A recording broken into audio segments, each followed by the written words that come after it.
Frisk, subscribe my channel, thanks. Welcome to Mind Blow, the ultimate destination for jaw-dropping content that will surprise, inspire, and entertain you every step of the way. If you love discovering the unexpected, make sure to subscribe, hit the like button, and share with your friends to keep the excitement going. Your support helps us keep blowing minds and creating content you'll never forget. So buckle up and get ready, because this is just the beginning. The siren wails through Tel Aviv's night, its mournful cry slicing through the darkness, a sound that has become all too familiar to those who live here.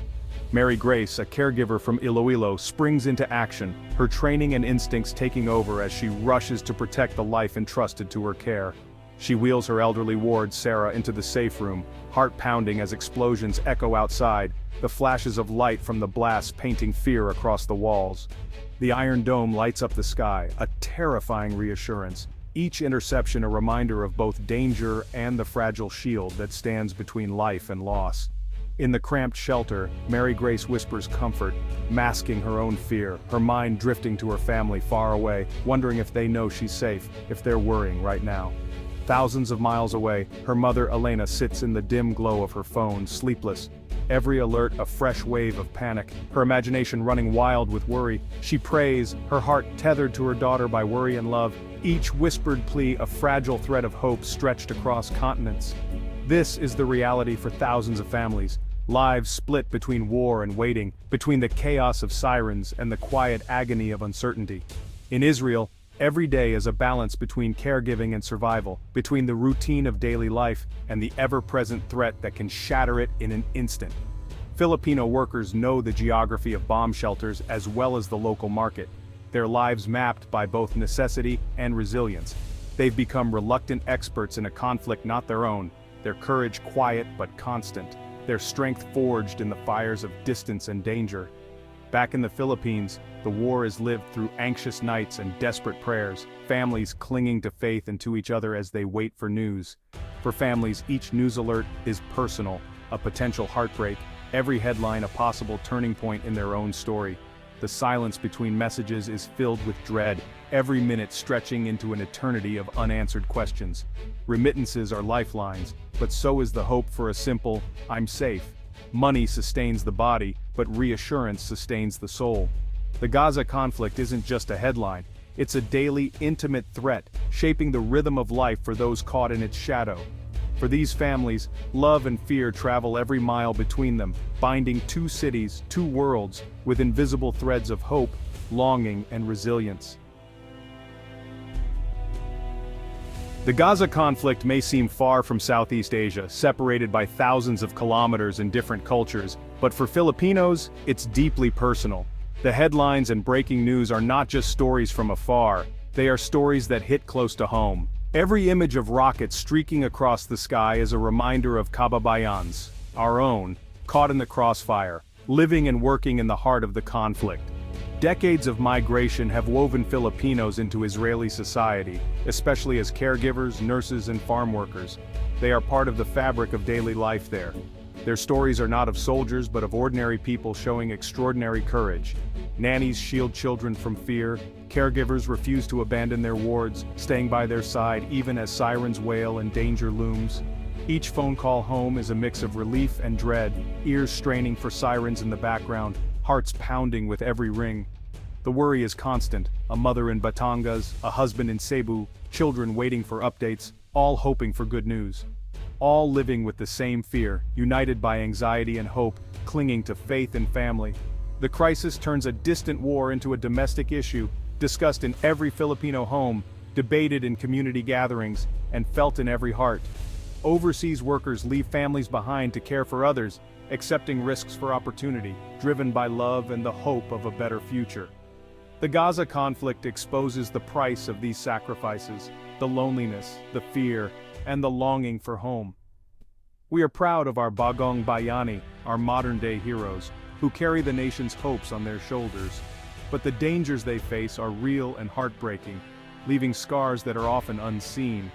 The war is a painful reminder of our reliance on their remittances and their courage, which sustains families and communities back home. For every Filipino abroad, there's a family at home, living the war in their own way. sharing the burden of uncertainty and hope. The conflict is not just geopolitical. It's a test of love, sacrifice, and national resolve echoing in every Filipino heart. In every prayer, there's a plea for safety and for peace, a hope that one day distance will no longer mean danger. 30,000 Filipinos live and work in Israel, most as caregivers. They are the backbone of many Israeli families, caring for the elderly and disabled. Their compassion and dedication have made them more than employees. They're family. They celebrate holidays, learn Hebrew and share meals, building bonds that cross cultures. Their safety is a concern not just for the Philippines but for Israelis who depend on them. Remittances sent home support families, fund education, and build futures. For many, working in Israel is a chance to escape poverty, despite the risks. The Philippine government closely monitors their safety, treating them as national treasures. During crises, every Filipino life abroad becomes a top priority. Their presence in Israel is a testament to the power of care and connection. As violence escalated, the Philippine government called for peace, not politics. The focus was on protecting civilians, especially Filipinos caught in the conflict. President Marcos Jr. and the Department of Foreign Affairs urged a ceasefire, prioritizing humanity. This stance allowed the Philippines to engage all sides, ensuring the safety of its people. The embassy in Tel Aviv worked tirelessly, relaying real-time security updates to the Filipino community. Social media, hotlines, and community leaders became lifelines for guidance and reassurance. The government's public calls for peace comforted families back home, showing their plight was not ignored. Behind the scenes, diplomats coordinated with Israeli authorities for protection and support. For anxious families, these efforts were a vital source of hope. The message was clear: the government was fighting for every Filipino's safety. In a time of crisis, diplomacy became a shield for the vulnerable.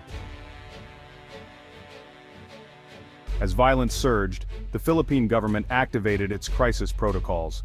Alert Level 4 in Gaza meant mandatory evacuation. In Israel, restrictions and extra precautions.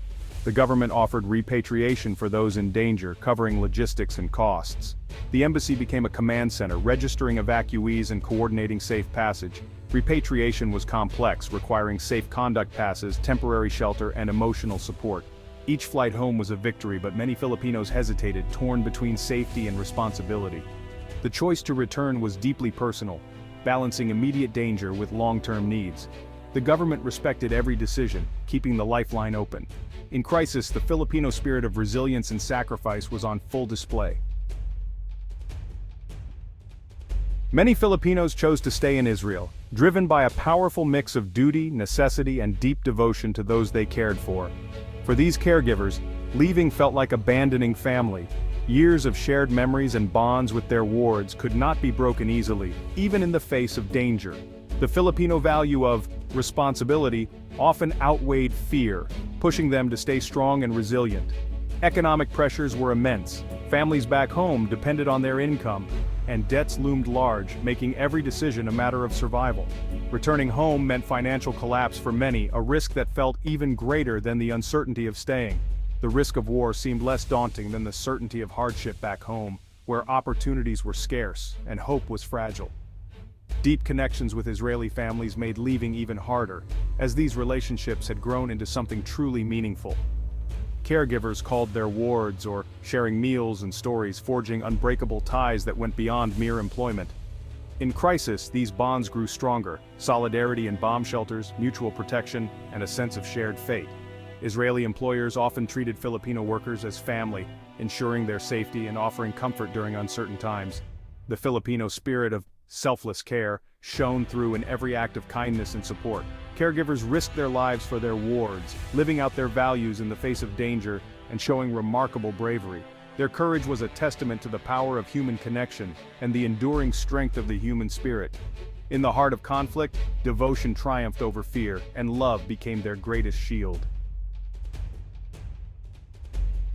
The Israeli government recognized the risks faced by Filipino workers and responded with action. Safety information was shared in Tagalog and English, ensuring everyone knew what to do during attacks. Employers equipped homes with safe rooms and personally guided caregivers to shelter. Some invited caregivers to safer regions, treating them as cherished family members.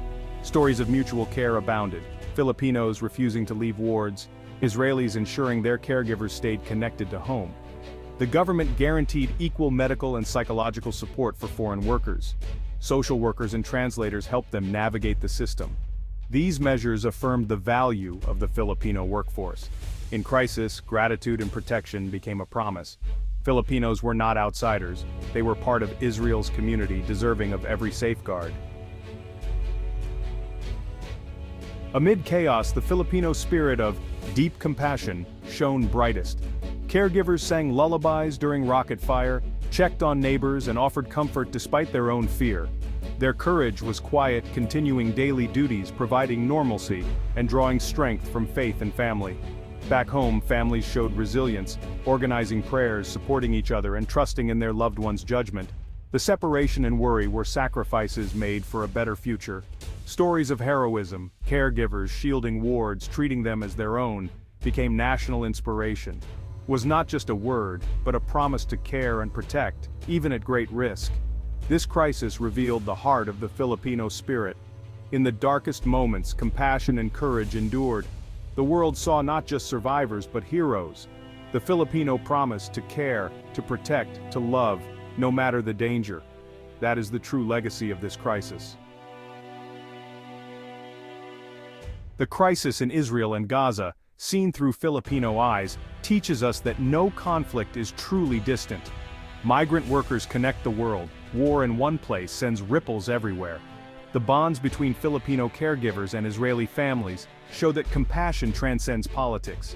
In the midst of violence, small acts of care created pockets of peace. The resilience of Filipino workers and their families is a lesson in courage and hope.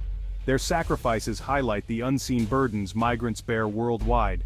Even in darkness, the human spirit endures. Love, duty, and care are powerful forces for good. Beyond headlines, these stories remind us of our shared humanity. In the face of division, the Filipino spirit offers hope, a shield against despair.